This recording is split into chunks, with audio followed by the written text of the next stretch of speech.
Yes. Everybody ready to get started? Commissioner Falls will be joining us in just a moment. Try to keep on the agenda. So the meeting, the minutes for the last meeting. You don't need to do roll call and adoption of agenda? Yes. Sorry. Yes. Maybe. So we'll call to order at 13:35 by the front clock. Okay. Oh, they're both set to the same time now. Somebody changed them. Roll call. Oh, we can only use this. Keep like. Oh, thank you. So, Daniel. Thank you. And here. Okay. Patrick's here. Tamara. She's joined us online. Tamara's online. Okay. Yep, she is. Is it Tamara or Tamara? It's Tamara. Thank you. Karen's here. John, I don't see him.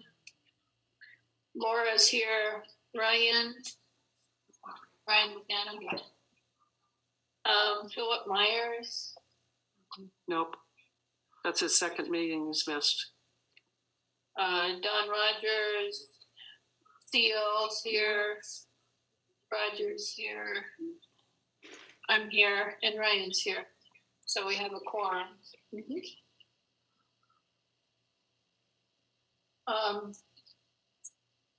We have the agenda in front of us. Everybody got a copy of that?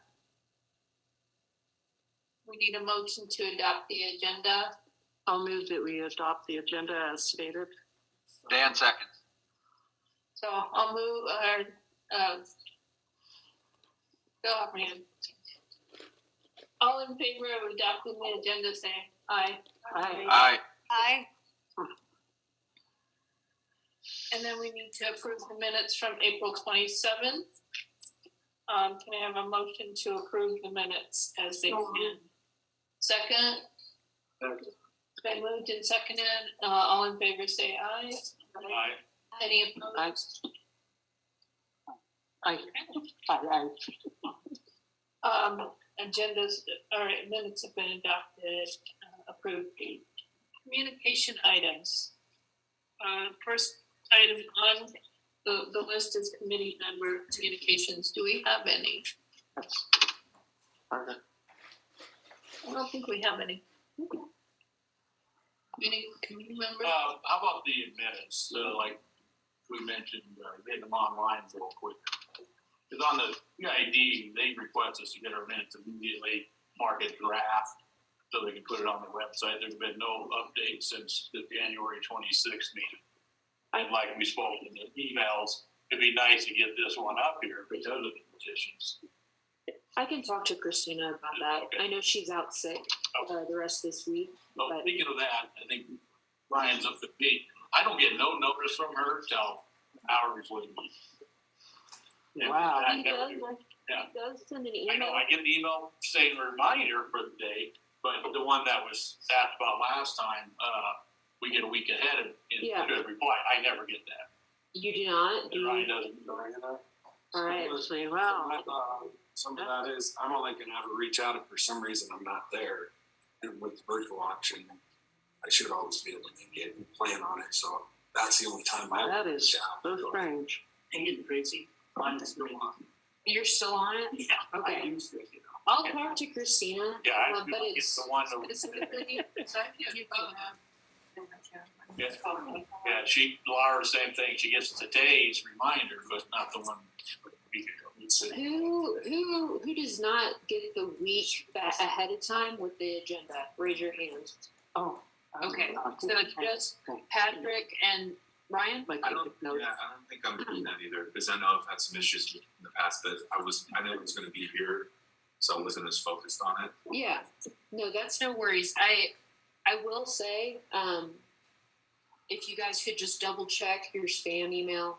Yeah, I checked. And the notice, the 1 hour notice comes up fine. Yeah. I got the 1 hour notice for the day too. Dude, Today I did not get the 1 hour notice. I don't think I got that either.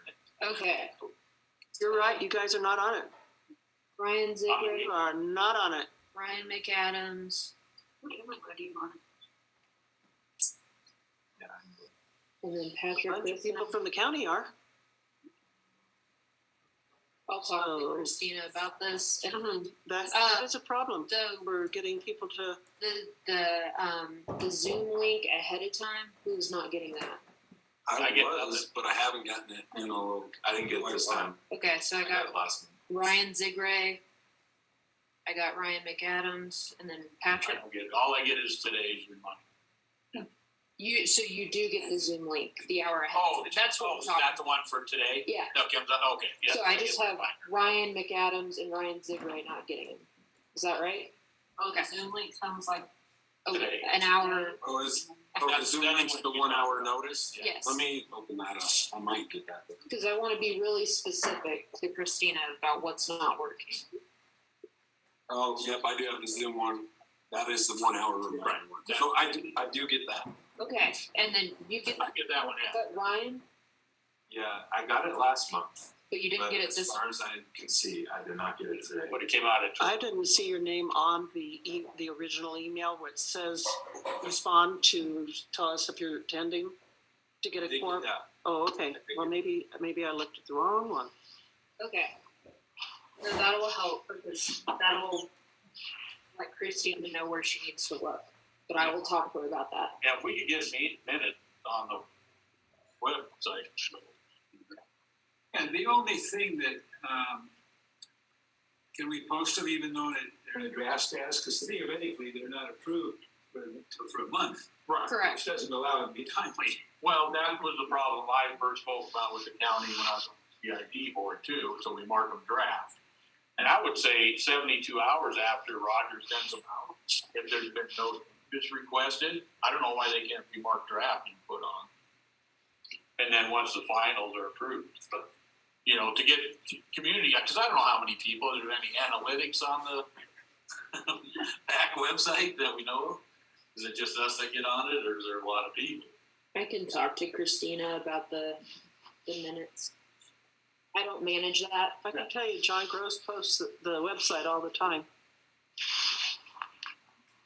All right. Any other issues with emails that I need to let Christina know about? Okay. All right. I will let her know.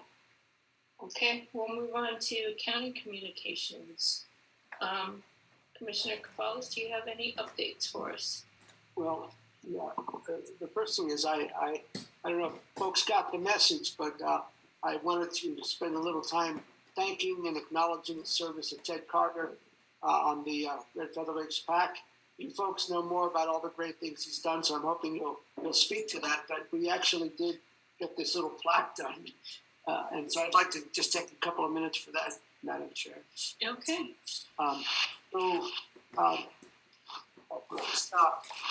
Basically just presented to Ted Carter with great appreciation and in recognition of 18 years. That's older than I thought. That's not true. In recognition of 18 years of service on the Red Feather Lakes Planning Advisory Committee, May 2023.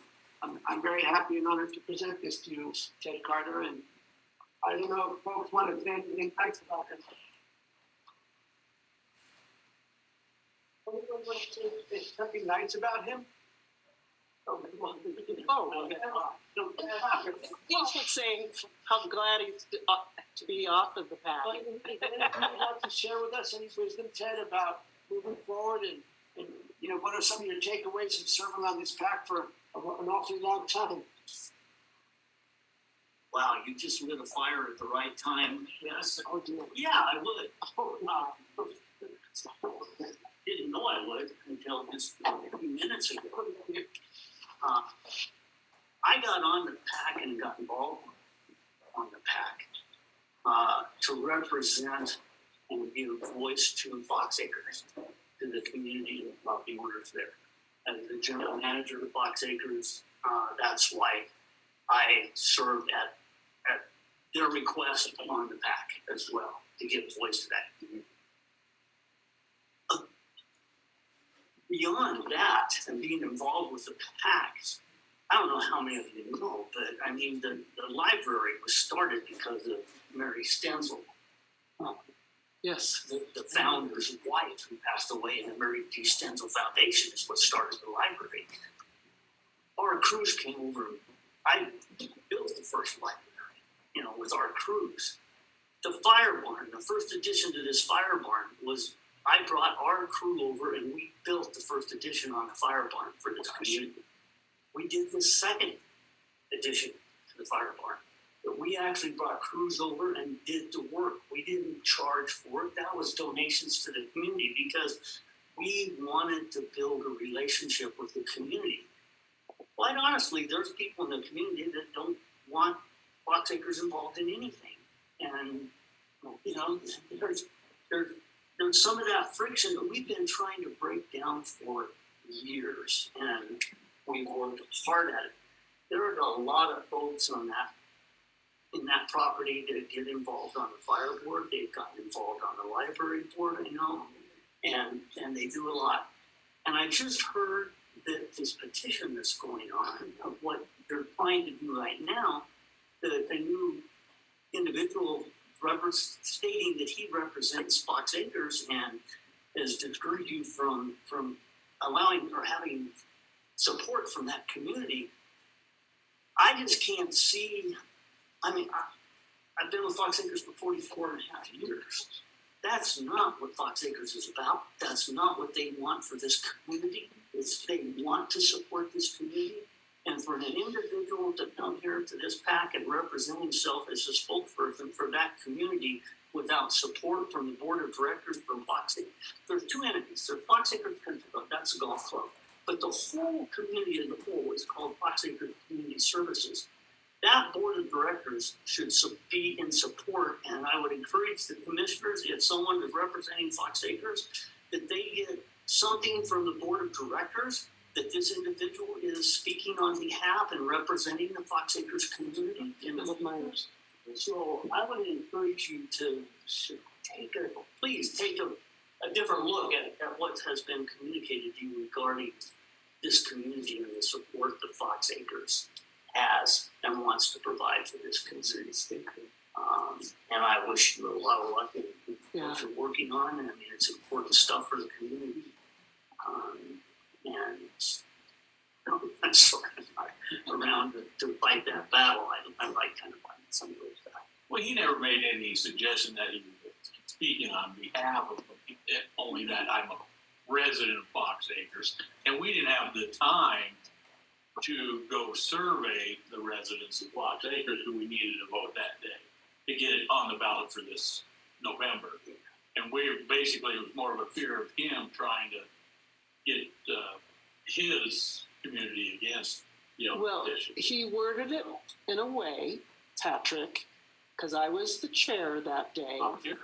I know, but he worded it in a way that he would make sure that Fox Acres was not supporting the petition for the restroom. That's what I just said. We were afraid he was going to get with his neighbor. Well, I'm really sorry that happened, that someone presented themselves as an individual that they had that power and that influence within the Fox Acres community. Because there's folks that have been a part of that community for 40 years, and this individual was like 3 or something. Right. I'm sorry that happened, and I'm sorry you lost that support in this endeavor.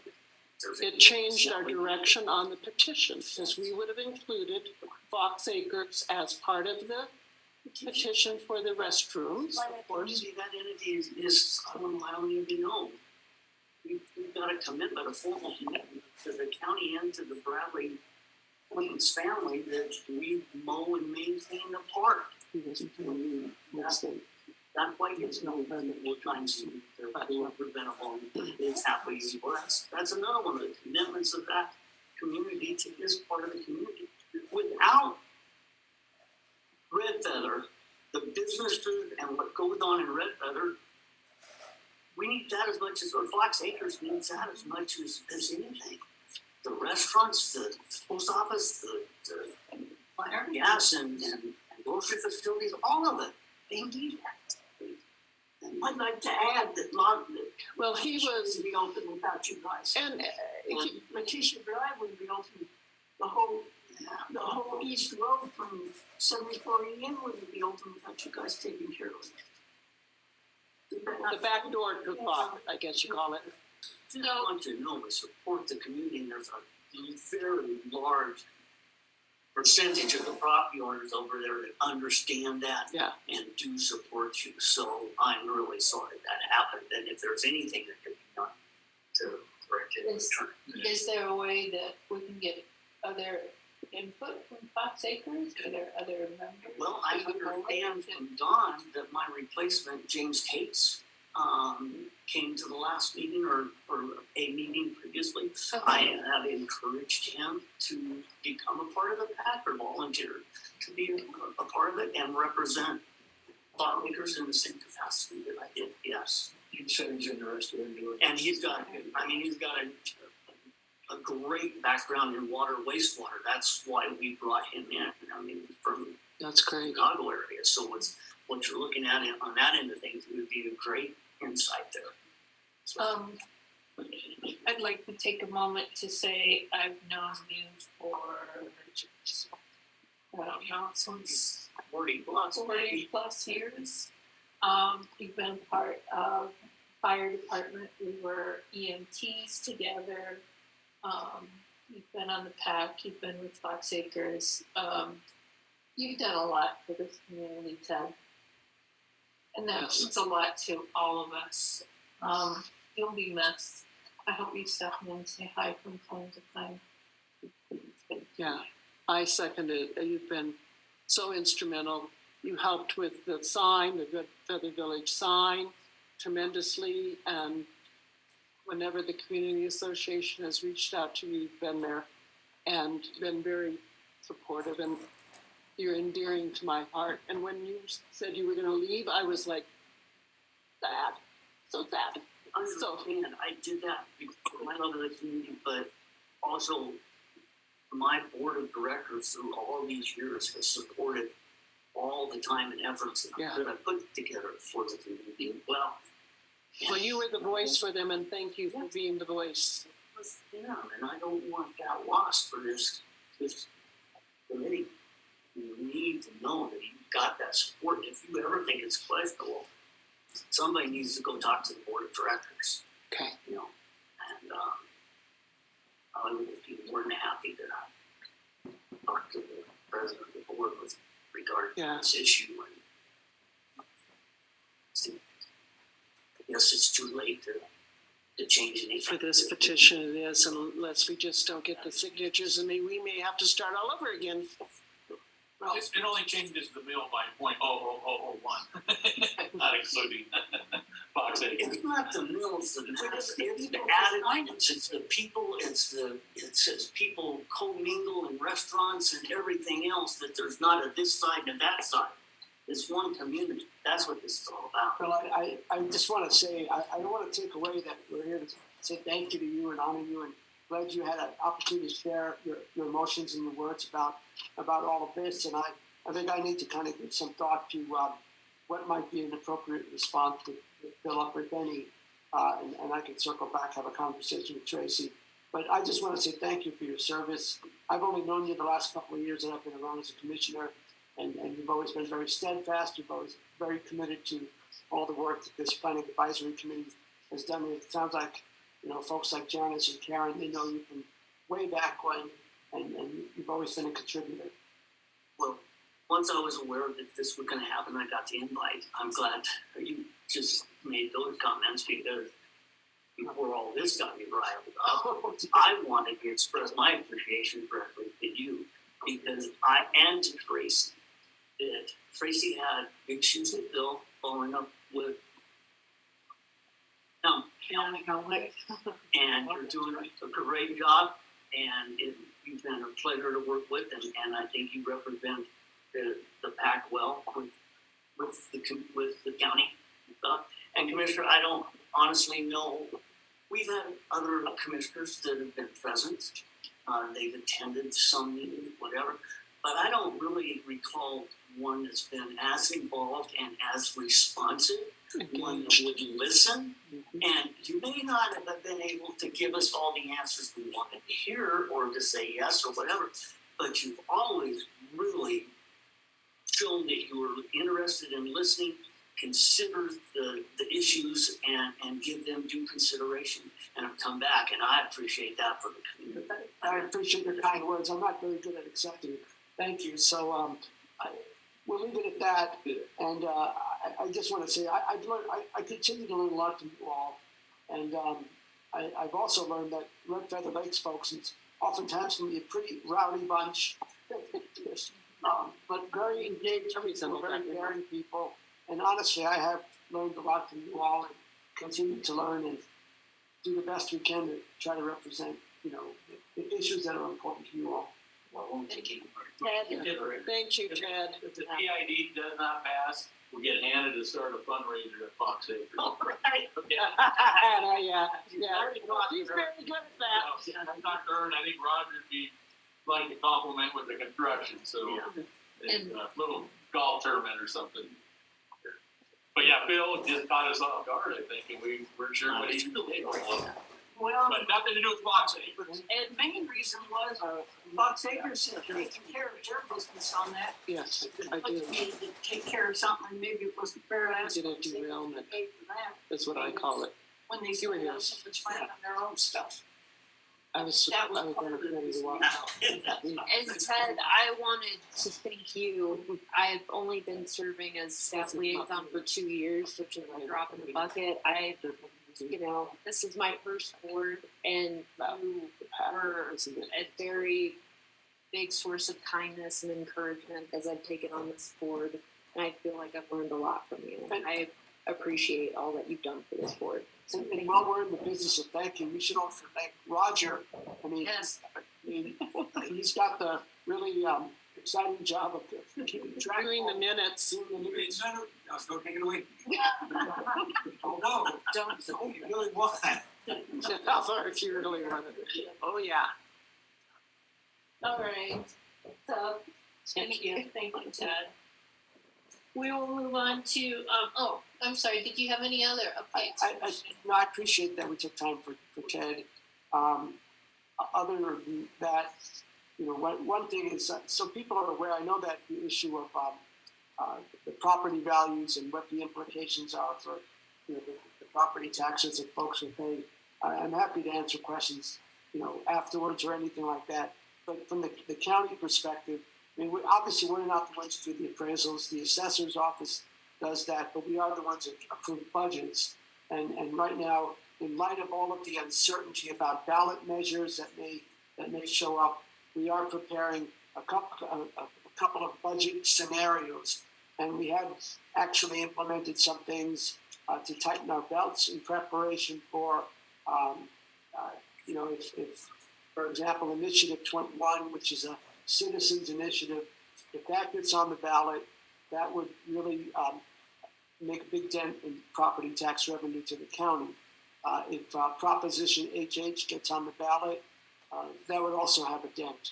And then if none of those get on the ballot, the county, the commissioners, we've already been talking about doing a mill levy tax credit to lower the mill levy, and that would help a little bit, but probably not very much. It's important for folks to remember, and I'm not trying to defer this to others, the county only gets about 25% of all the property taxes we pay.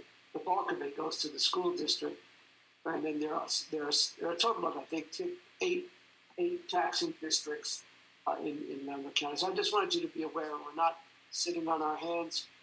We're not intending to cash in on a big windfall if none of these ballot measures comes to fruition, and we all are tightening our belt with we'll implement a hiring freeze, and there's a number of other things that we're doing in preparation. And then I hope you can appeal protest evaluation up until June 8th. That's been extended, but I also know that's a major hassle. You got to come up with comps and different comparables. And, I think the last time I talked to somebody in the assessor's office a day or two ago, I think they were up to about, by now it's probably higher, something like 13,000 or so protests. And I suspect by June 8th, it'll be higher. The county's website does a good job of doing the comps for you. You just gotta go select the properties yourself. I thought it was so easy. ridiculously. I think they did a great job. Well County, that property there, they tell you mail it in certified, or they won't guarantee they ever got it. Oh, gosh. So no, I fought Laramie County for their support. That was easy. Anyway, that, Will the paper kick in on that? on which one? On the overall taxes? On Proposition HH, which is coming out of a bill that was passed in the legislature, Senate Bill 303. Yeah, Tabor would kick in on that. And what I'm understanding, Lucille, is that it would ask the voters to increase the Tabor cap or the referendum C cap by 1%. So it would ask the voters if the state could keep more of the Tabor refund in order to backfill lost revenue that a number of the taxing districts would experience. That 1% increase above the referendum C cap, the Tabor limit, would be about $67 million a year, and that money's it's supposed to go back to, schools. It won't help us. There's reasons why it wouldn't help our county. It would only help local governments if the increase in property values is less than 20%, and ours would be higher than 20%. Who's responsible for refunding to the taxpayers if they do use Tabor? I'm not sure what your question is there. Okay, if they collected way more than they were supposed to, who's responsible for refunding the money? Well, I mean, as far as the Tabor refund is concerned, that's not going to go away. It would just be reduced by 1%. So we would still be getting our Tabor refunds, but 1% of that would be directed to try to do the backfill. So it's not like it's getting rid of Tabor. You can't. That's got to go to the voters too. It is asking permission, to take 1% and do some of the backfill. But we'd still get refunds, but it would be a little bit less. How many years would the refund, the 1% apply? It's a good question. I think, Ryan, the answer to that is 10 years, because this and I always look to Patrick because he usually pays attention to these things. I'm not sure why I do that. It'll get me in trouble, I think. But so there's a number of provisions of Prop HH. It's pretty complicated, and it's actually subject to a lawsuit right now because the ones who have filed a lawsuit say it's not following the single subject rule because there's a lot of stuff in it. But basically, it would be for a 10-year period where the residential and the residential and non-residential assessment rates would be lowered. It would reduce the taxable value on one's home. It would allow people who have the senior homestead exemption, the provision of the senior homestead exemption that we got to live in your house for at least 10 years. And that would be eliminated. So there'd be portability. So a lot of times we're hearing from older adult seniors that they want to downsize for all the reasons, but if they downsize, in their new house, they're not there for 10 years, then they can't claim the homestead exemption.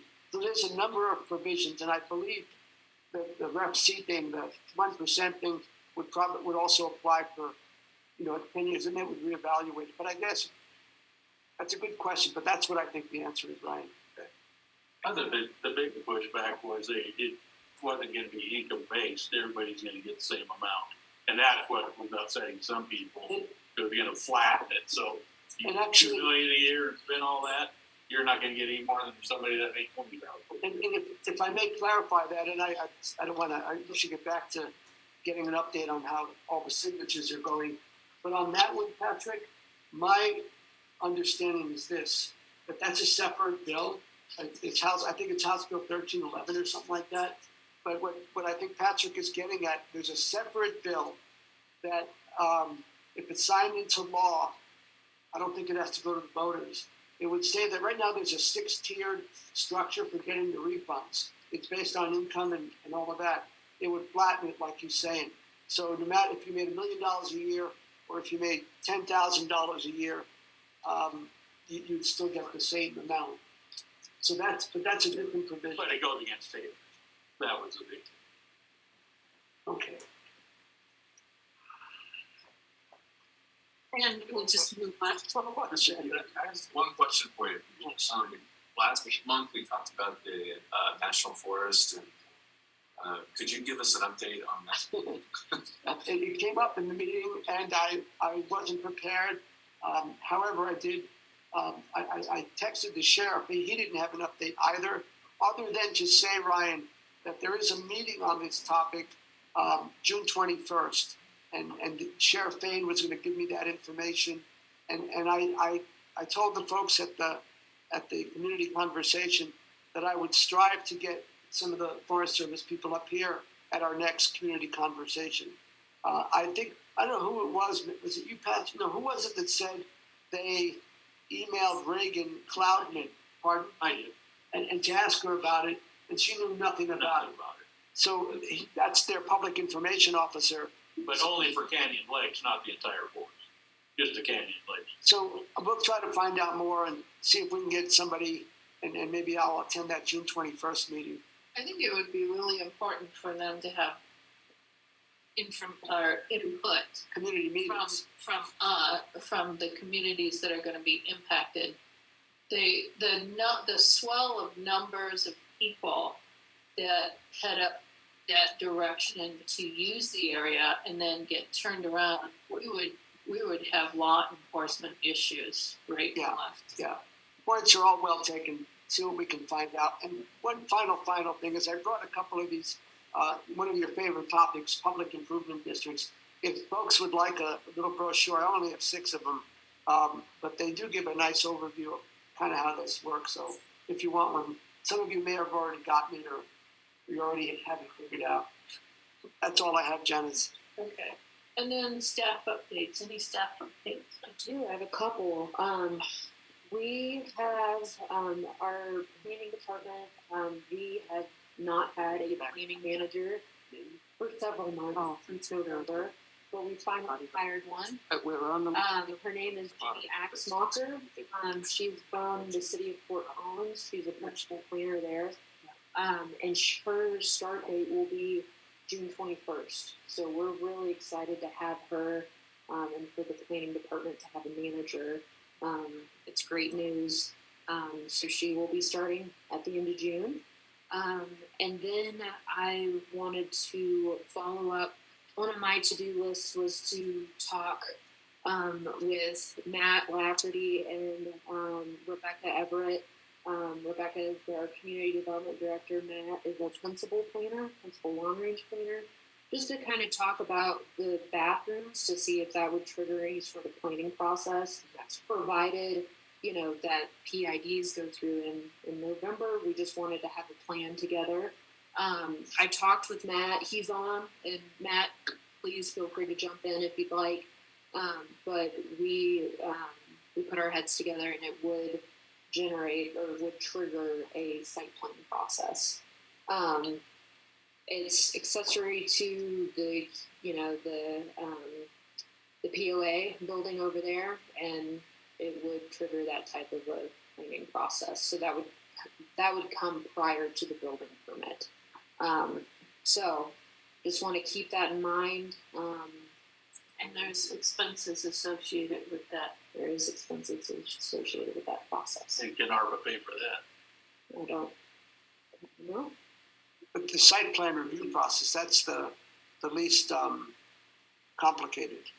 Yes, it is. It doesn't require neighborhood notice. It's just looking at technical documents that I'm sure you probably will have in place for the construction of the restroom. So when you go to building permit, I'm sure a lot of those documents will. And I would offer, right, for instance, when we cross that bridge, if we get to that Yes. bridge, then we'll figure out Right. how to make it less onerous, or if there are costs associated, how do we deal with that? Yeah. I just wanted to make sure that we were well aware that if something was triggered, it wouldn't blindside us. That might be a good one for Fox Acres to do a fundraiser on. Yeah, there you go. It should be part of the construction cost. What that? It should be part of the construction cost. Well, typically it's not. I mean, but we'll figure it out. Yeah. We'll figure it out. We can have more conversations. But the other piece that I did have is short-term rentals. short-term rentals under our current regulations as of now, under our land use code, those end May 31st at 4:30, and the new regulations will be in effect on June 1st. I was at the short-term rental regulation meeting yesterday, and we had several people trying to, get under our current regulations as of now. So we're seeing an influx of short-term rentals, and I'm sure we'll see some even after June 1st. So Tracy, can you speak to the interactive website that went live? That's really a useful tool for everyone concerned. yes, so our short-term rental team, which is made up of several departments that worked on this code compliance, the building and planning departments, created a mapping, just because within the new regulations there is a 5-foot separation requirement. That allows community members to go and find their property and see what is the closest location, or if they are within 500 feet of another short-term rental. I will like to add though, under Red Feather, there is a 250 foot separation. So there is a distinguishing factor there. What does that exactly mean? It Is that can't, just in the village or all of Red Feather? I believe that's for the planning area. That would be one short-term, the distance between a short-term rental and another short-term rental. Mhm. It's attempting to address issues where there's been a lot of density of short-term rentals. Yeah. A lot of it is up in the Estes Valley area. So that's why there, what was approved was a 500-foot separation. And here, some of us thought it was a bit different. We should adjust that. Now, is it property lines or building? It's from center of building. Center of building, Mm-hmm. So you cannot have within one 200. within 250 feet? Mm-hmm. You're far enough. New regulations. We do have the regulations posted on the short-term rental website. So if you guys are curious and have any questions, feel free to ask me as you read through them. So if you have to answer any questions, I'm starting to get used to them. I haven't had to apply them yet, so I'm having to get a little educated too. And But let me know if you have any questions. and that's even if you have short-term rentals on the same parcel of property.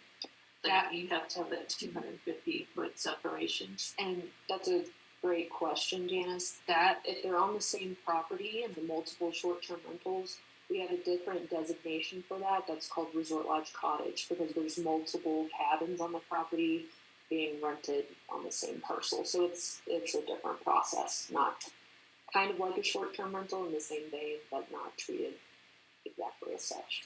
Good question. What if it's already designated as a lodge or a resort?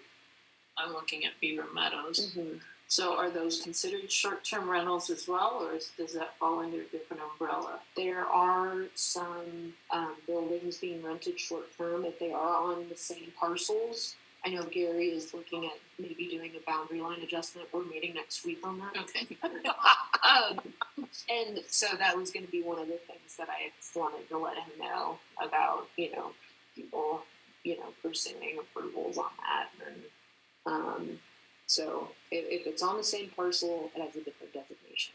If on multiple different parcels, 250 feet. Okay. Now, does the owner have to have that 1 hour time to be up there, or is it just somebody? I believe it's a property manager, and I think that's, if I remember correctly, and I'm still learning too, I believe it's 1 hour. Somebody in Crystal not doing it anymore. They've been doing it for years, and they don't have a manager. And Yeah. they live in Long, so they're not going to do theirs anymore. Yeah, it's just for in cases of emergency. We just need to make sure that the property manager is within 1 hour to respond to anything.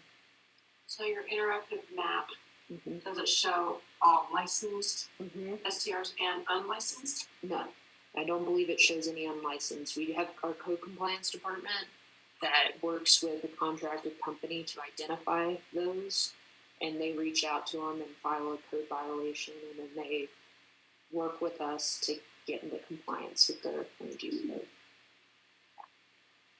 So if they are licensed by June 1st, do they stay licensed or do they have Yes. to reapply? Under the current code, if you were approved under the current code, your approval still stands. Yes. But don't they have to reapply in 2 years or something like There's, I believe, a recertification process. recertification? I want to say that, I know that that's what we may call it now. I haven't seen what we call it under the new code. But it's essentially a process that we reach out to the people that had gotten the property approved as a short-term rental to make sure all their information is still correct. Does the property manager need to be registered with you guys? It should be. Okay. Yeah, that's a part of the approval process. If something changes, then we'll want to know about it. But not directly with, I mean, I have several, what I manage, throughout Longmont all the way up here. And every city and of course in Montgomery County have different rules and regs. So if they are licensed and they're going through you, you already have my information. I don't have to give you my It should have been a part of the approval process. Yeah. So we should have it. If we don't, I would double check with our offices to make sure that that's the case. Is there a way to be on the committee with short-term rentals? I kind of like you in a way where I take your information and I pass it along to all my clients. We don't have a committee. We do have our planner on call. So we have a planner on call line, which all the planners take a shift shifts throughout the week to cover, and we answer any questions. So if there are any questions within the new regulations, contact that, or that's just the quickest way to get a response. If there are any questions, we don't have a short-term rental board or anything like that.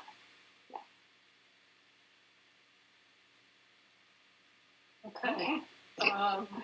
We're running just a few minutes behind. It's time for comments from the audience. Ted, do you have anything else? We do have an attendee, Samantha Driggers. Samantha, do you have anything that you'd like us to know? No, thank you. I'm with the Colorado Observers Project, so just recording and taking notes. Okay. Thank you. What is the Colorado Observers Project? It's a way to get citizens more involved in their local government, so we're basically recording meetings and taking notes and things like that. And where do those notes go to? They are on the Colorado Observers website, and yeah. And how did you come to hear about us? I work for Open Media, and we do some of the software that takes the notes, and I work at the state capitol doing the live stream, so it just seemed to fit in with stuff that I was doing. Okay.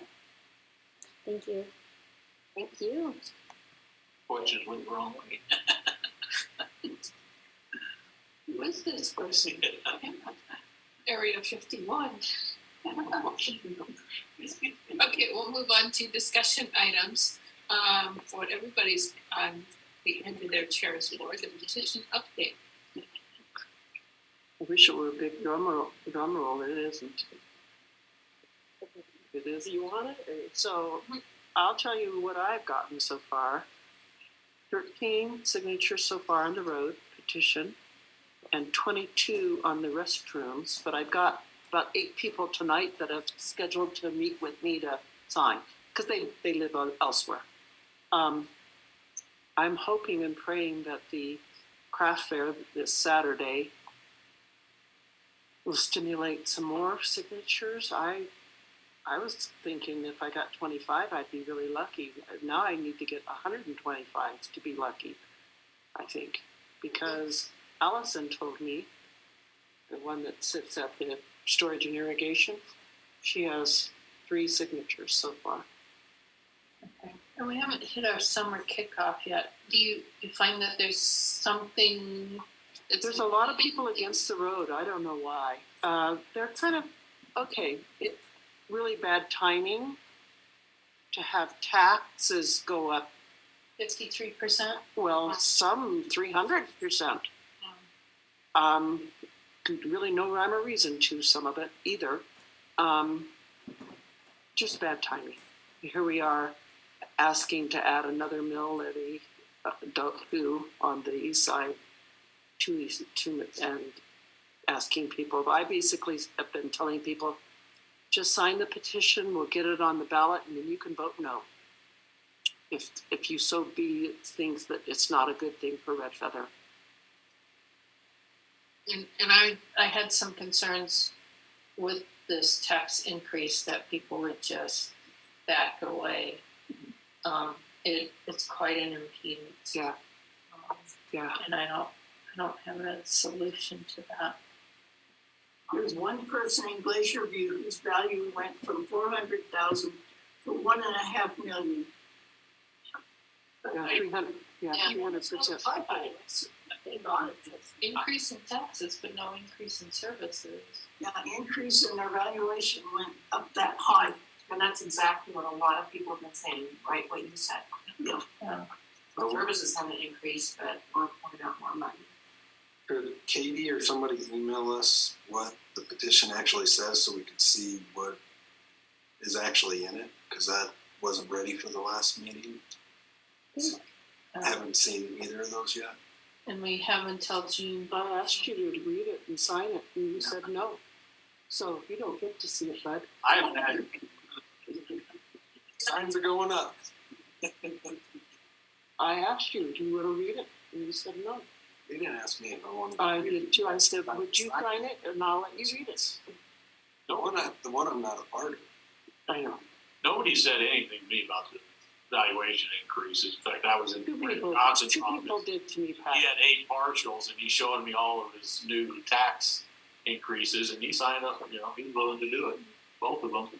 Yeah. Nobody yet has told me that, but I don't have a lot of signatures. This is the first weekend. A lot of the summer part-timers are just showing up. So I think, that's true. There may be a big surge here. Maybe it's just too preliminary. How are you guys doing it? You can't go door to door around here. How you can, but are you doing it'd be fruitless. Yeah. Okay. No. I put it on Nextdoor. I have called people I know, texted people. The guy who owns the store up on the hill, the Chamber of Commerce guy, they have a petition up there. Remember, he was at the last meeting? No, he's I don't think he's at the tavern, does he? He's at the tavern. He can't have a petition because we have to hold him within our life.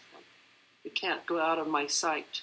This weekend will tell a lot of what's going to happen, but we have a lot of time. So I'm going to be down at the White store all weekend, catching everybody that comes in there.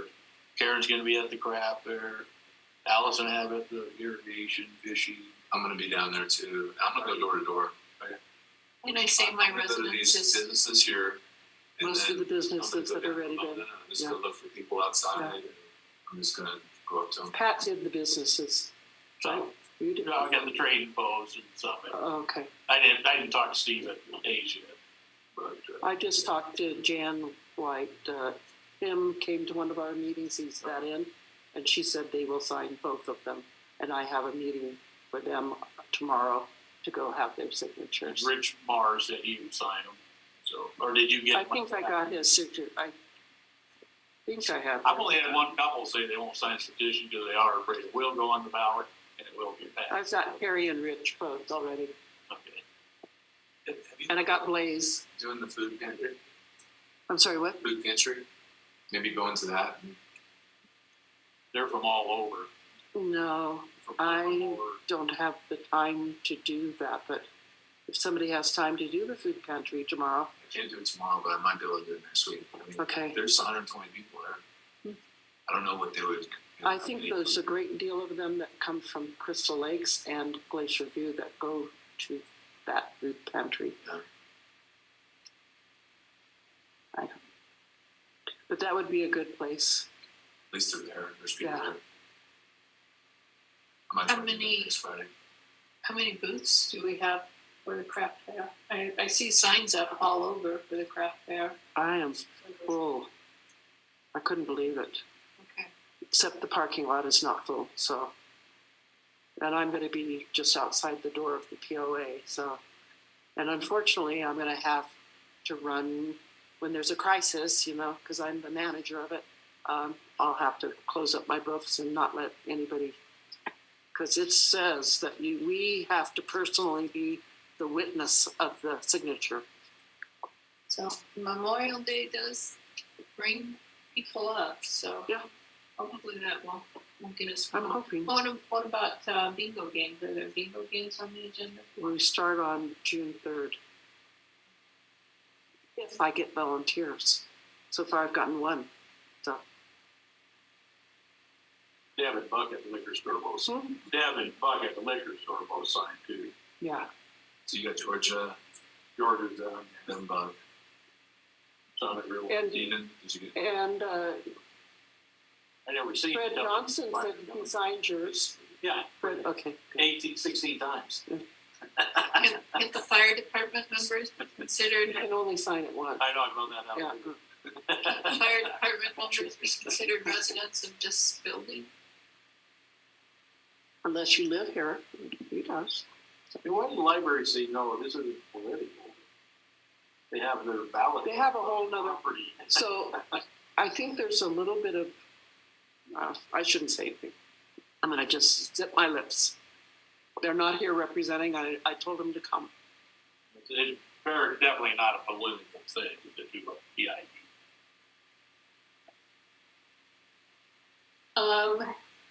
And then we'll move on to the wastewater JBA update. I spoke to Chris Manley. He wasn't able to attend today, and so I asked him to write something for me to verbatimly give you guys. And so he provided me some information, and this was specifically within the JBA report. And he says, and I can send this out as well, but he says, we were waiting on creating a final version to see if there were plans to move forward this year with the formation of a district or other mechanism to fund a water and or wastewater system. Had we moved in that direction, the report would have been finalized, including those details in preparation for an application to access the state revolving funds for construction. Since we are not moving forward with a project that requires state revolving fund dollars this year, Mandy and I discussed Mandy was the consultant for JBA. Mandy and I discussed making the updates that are pending from the last meeting with storage and irrigation, which me and Roger were in attendance at, and a few other members as well. And a few other details in creating a final version. She is hoping that it can be completed by the end of June. I will keep up with JBA and make sure we see a finalized version, and we can provide those by PDF and or printed copies for the group. I'm gonna reach out to Chris again. He told me that his Thursdays have just been really crazy, so he's not been able to get to a lot of these meetings, but he's hoping they'll calm down. So I can, if the PAC would like to ask him more questions directly on that, I can definitely see if he has any availability with the next meeting as well. So that is directly from Chris. I mean, unless we're gonna move forward with it, why waste any more time with it? Until we're ready to go to petition. Because then the numbers could change, we have no idea. We didn't need the design on their drawings changed. There were a few updates based on the conversations that we had with storage and irrigation, like location wise, I believe. Yeah. Location was the biggest one. Yes. No. So, For the treatment facility or just the alcohol? The whole thing, The whole thing. locations of Yeah. any facilities. So they didn't like the POA? Well, that's the best. That's for the restrooms. This is No, down below, behind the POA, down the hill. That was the original site they had. It was on the POA property by the, I'm trying to find a website. They had them all. yeah. It was, because when Chris and I walked and you came too, he wanted to put the restroom leach field down there, and then we said, no, we need a alternative leach field, because if we do the full-blown treatment plant, we don't want to disturb that property in the use of a leach field. So he came up with another potential up on more on the precipice up here, would be another alternative leach field for the restrooms. I thought there was only two proposed sites. One was over off of Eagle Tree and the other one was right Yeah. here behind the building. And the only question with the irrigation was putting the discharge out Yeah. at the moment. Yeah. I thought that was the whole purpose of that meeting, with the irrigation. And that was, God, when did we meet? That was a while back, Was it in the last winter? fall. Yeah. I'd have to pull up our notes again for that to remind myself what those details were. But it was from Chris.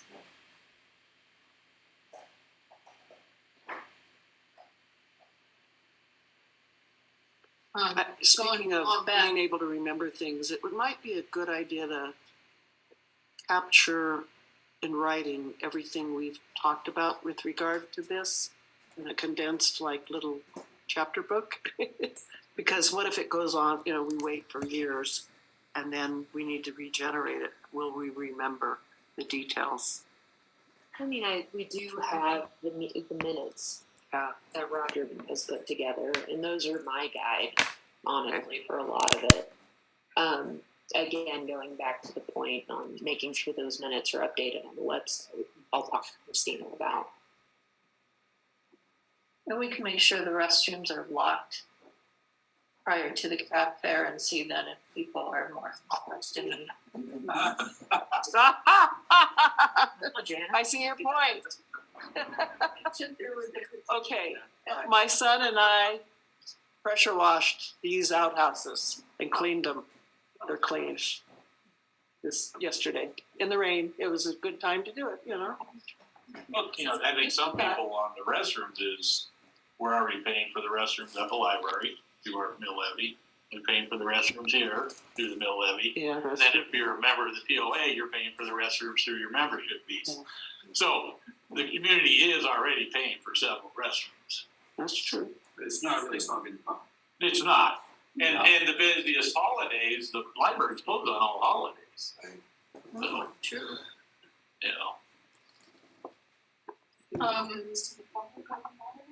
Well, the craft fairs, it's more for the craft fairs themselves. Well, the craft fair is a peak day or two, but there are other people that are up here camping or just fishing at Dowdy, West, Bel Air, you name it. And then they come into town and they come to the stores, and the stores have no restrooms at all. I like that idea though. Like $5, or you can sign the petition. Well, then somebody at the library may get upset that we're not maintaining the county health standards by providing restrooms. That's why all the outhouses, and that people bring that up too. For this amount of money, we could rent outhouses for the big events. True. For a lot less. 500,000 would go a long ways on many years of porta potty rentals. And then there's no maintenance, because they take them. Whoever delivers them, picks them up. This is the kind of other things for pushback. Yeah. No. Any general comments, observations, questions? I think Or we move on? with the petition, I think it should say, I know it's too late, but that running water or no running water, I think from the talks we had, one of the problems I have is the wishy-washiness of, well, maybe it will, maybe it won't. There's no, hey, it's going to be this nice building and there's going to be a porcelain toilet with a flush button, and I want my efforts to go towards something nice and good for the future, not temporary, not a vault or like on National Forest where maybe it's okay to go in, maybe maybe not, maybe get close and it's just too scary. Well, hopefully where they're at can deter a lot of that abuse. You know, you go to the more remote places where you have no campos or other people, yeah, they get destroyed. But hopefully they're here, that will deter a lot of people from that. But I think they're gonna be vaulted toilets regardless of running Who will water, be? because you can't maintain flushing toilets. No, you can't. No way. Not with Not in the wintertime. So, but, you know, to get running water, water's gotta come from the POA, production test needs to be done. That well originally was only doing a quarter gallon a minute. They have a huge cistern inside. 200 gallons. And the water would, since it's a flowback system, you'd have to tap into the water inside the building, you can't do it from outside. So, then you'd have to run water. And to me, it doesn't make any sense to do another leach field when the whole water scenario was to eliminate this stuff. Right, exactly. It's sort of And now we're gonna counter. put in a high capacity leach field. So, to me, vaulted all the way. Be done with it, it's more secure, safe. The cost for maintenance is the same in operation, whether we go flushing or running water. We haven't totally engineered it yet. We haven't taken the time to do that. We don't, yeah. We'd have to set money aside for well maintenance too. Couldn't leave that on the POA to take care of the well. That's already a replacement well from the Yeah. original. That's right.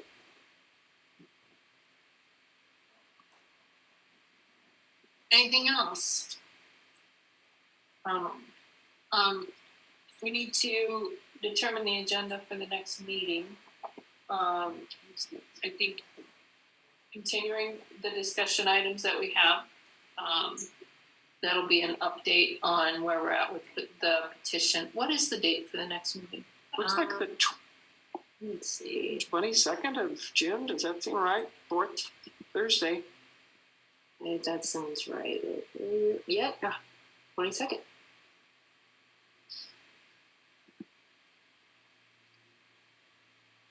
Am I hearing that we'd like to keep, I mean, I know the Yeah. petition will be done.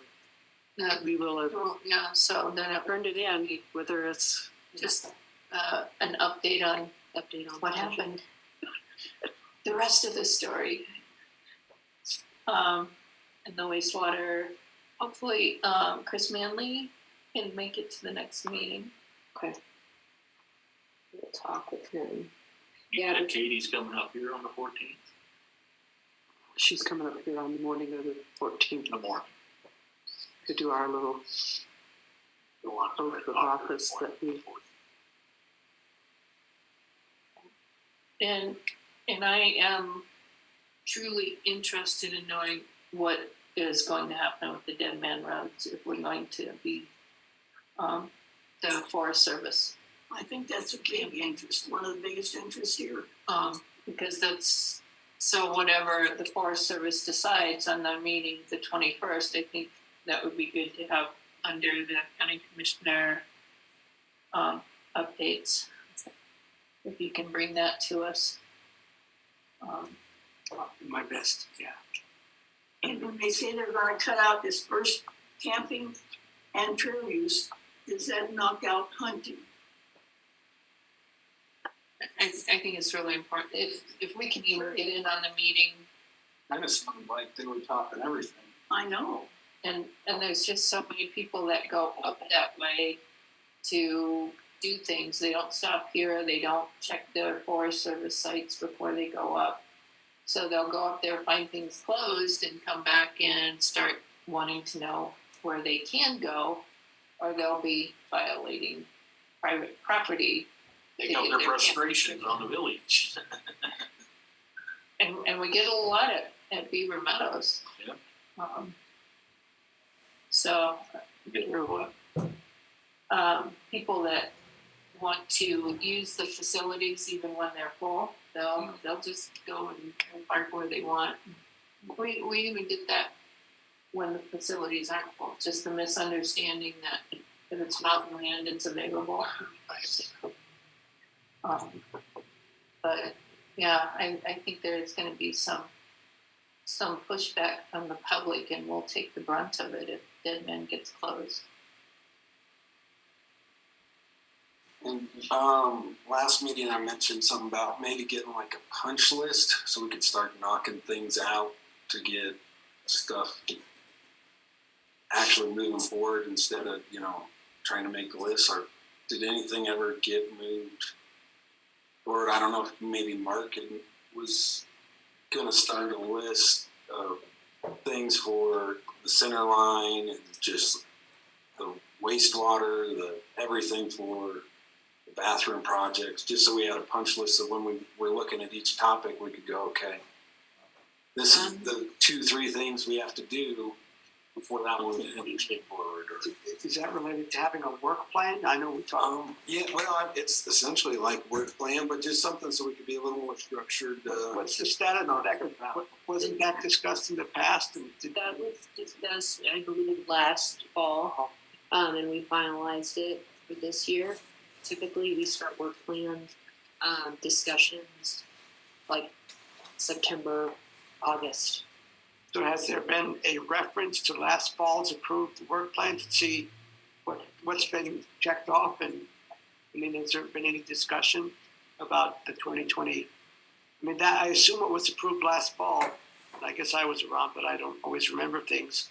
It applies to 2023, correct? That was the 2023 work plan. And so I'd be glad to have a copy of that provided. And I don't remember Mark detailing that from the last meeting, but maybe you're well, nothing is detailed. I was just last meeting I asked if we could kind of get a list of these are the couple things we need to do if we're going to go forward with the wastewater project. So we have a punch list of things to execute on our goal to our big list that we created last year. and yeah, that wastewater and water was the bulk of that list, as well as the centerline project. Right, and also now these other PIDs. PIDs. So PIDs, I think we know where we stand. Yeah. Wastewater and water, we just got that update from Chris, and I think I can talk to Chris about, once we get that report, what are the next steps feasibly for the PAC? And then I can talk with Mark Peterson about Red Feather Centerline. I know it's acquaintance. I know that is a big piece of this, and I have not heard any movement on that. But I can talk to him about specifically what needs to be done in order to complete all of those projects. Right, but I would think maybe there's some other things we could work on and advance just so that when those do fall into place, just so we have at least a checklist we can see of things is what would be helpful, I think, at least to me to see so we know what prioritize this, that, the other.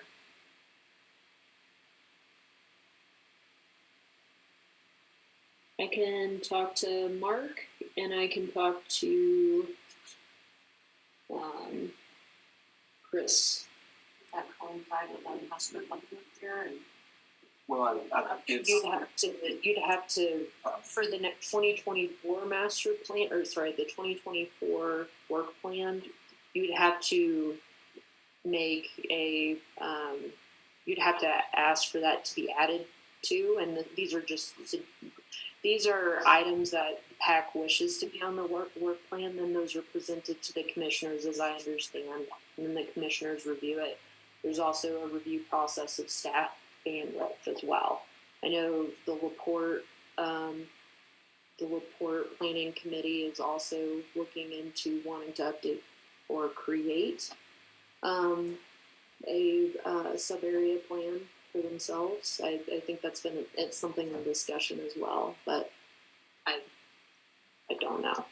But that can certainly be requested for the 2024 master or 2024 work. What did you ask to be added? Or The master plan should be looked at and updated since it is sub-area plan? I think the Laporte one was adopted in 2004.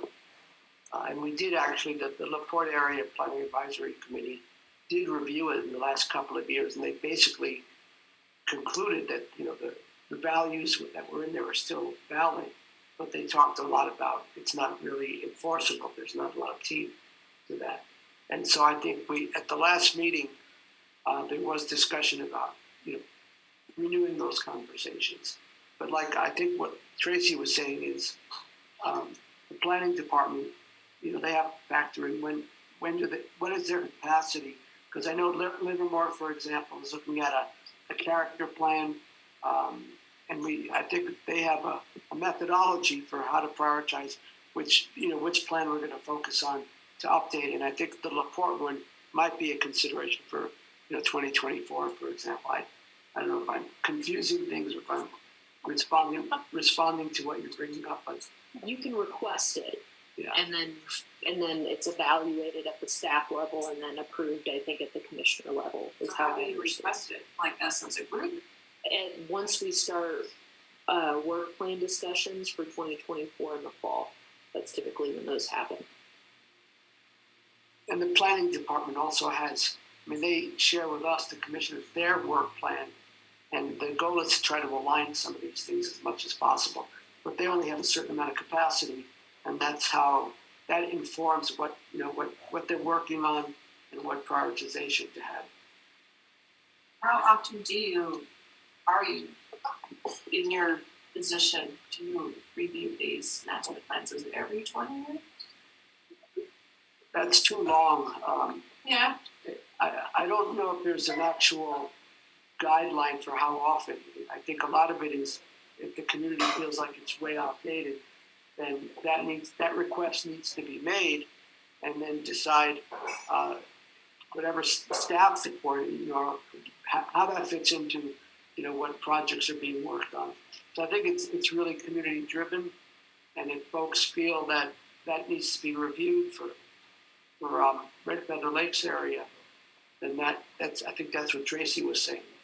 But ultimately, the planning department would present that to us at some point and say, this is a request. How does it fit into what they're already doing? And where do we put this into the prioritization list? Okay. But there's no specific timeline. 20 years is a long time. Mm-hmm. Yeah.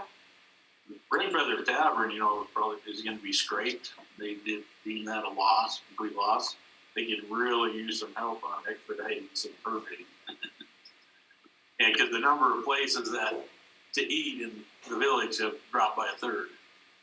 And that's really going to start hindering traffic up here when people realize there's just no place to eat.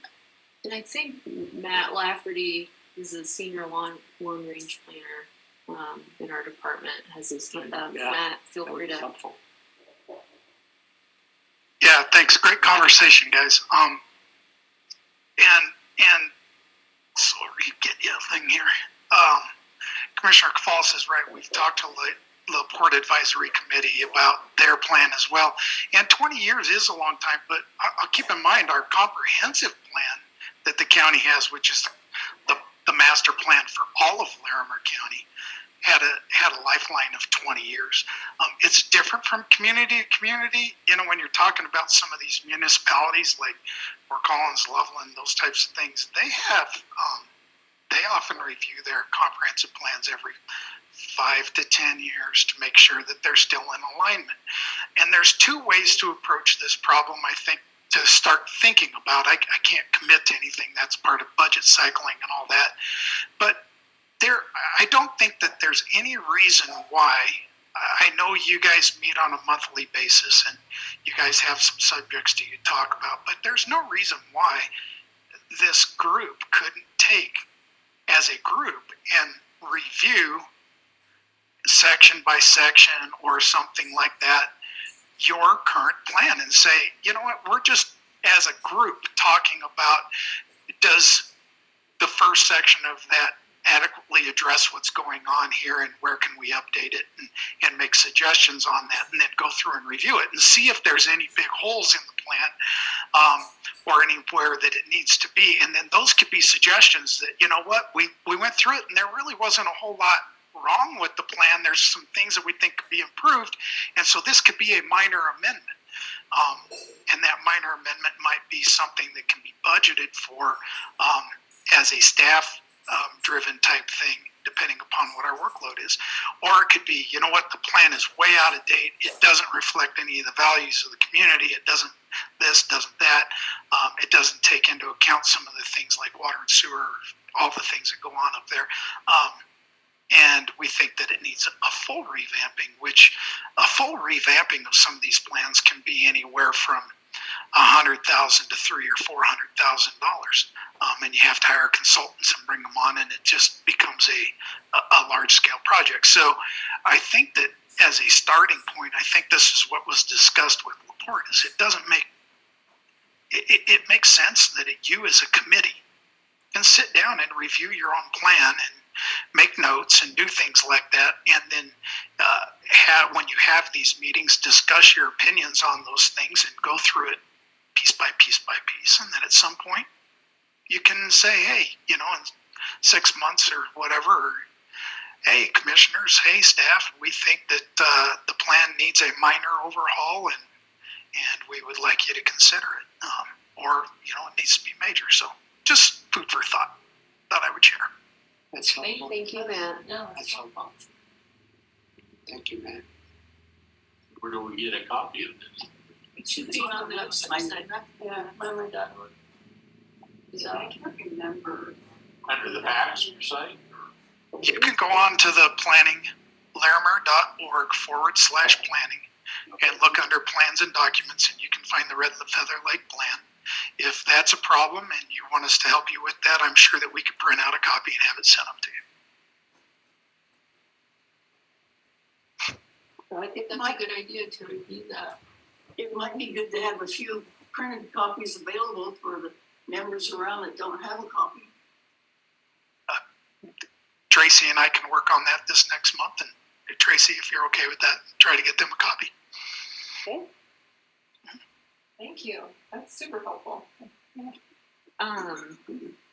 Just so I'm clear though, I have checklists that are requested for wastewater and the Red Feather Centerline project. Is that right? Yeah, I think so. I think we know where we're at on the other two. Yeah, I think this next month will be enlightening for the PIDs.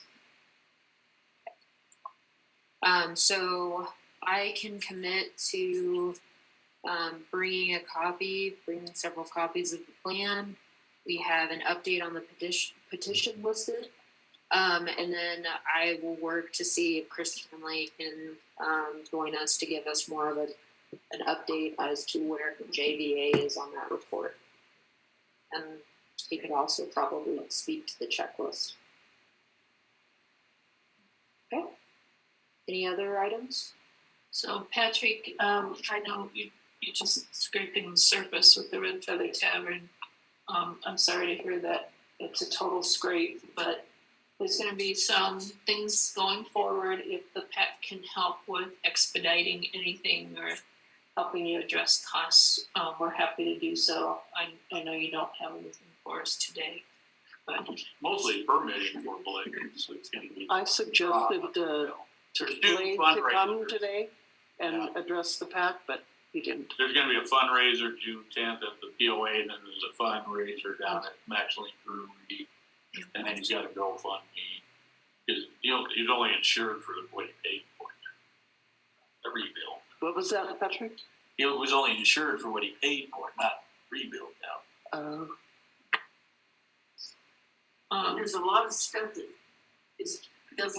comes into question that isn't considered sometimes, and that's the loss of food and replacement, labor's time, and a lot of stuff that costs you but wasn't considered when you bought the insurance. Yeah. Replacement cost is a huge most people are underinsured when it comes to replacement costs. The bank says you need $300,000 if you have a mortgage, but it's going to cost you $500 to rebuild it. But they're going to get their $300, Yeah. and you're going to be left with none of it. Yeah. And but permitting is a big thing. It is slow.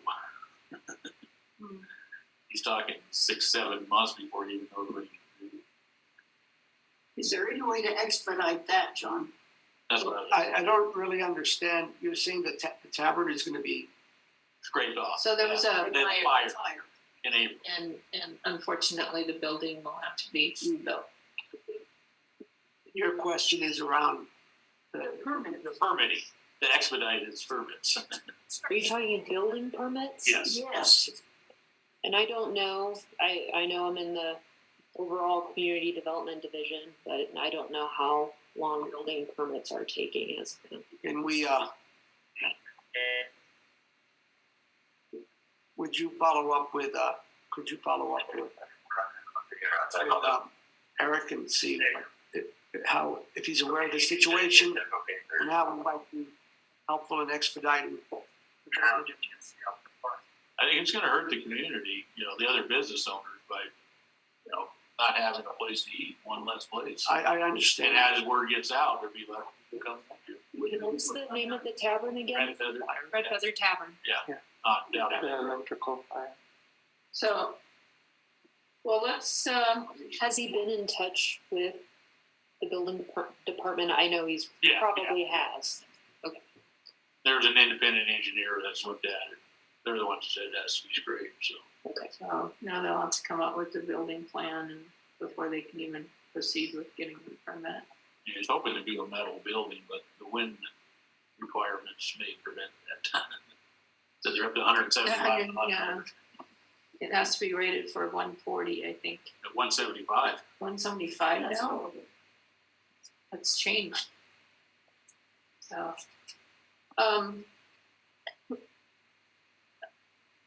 I think that brings our meeting to a close. Is there anything we're missing that people are aware of? We've determined the agenda for the next meeting. We've hit all our items of discussion. So is there a motion to adjourn? Motion to adjourn. Been moved and seconded. All in favor say aye. Aye. Any opposed? Thanks, everybody. Thank you. Aaron, what time?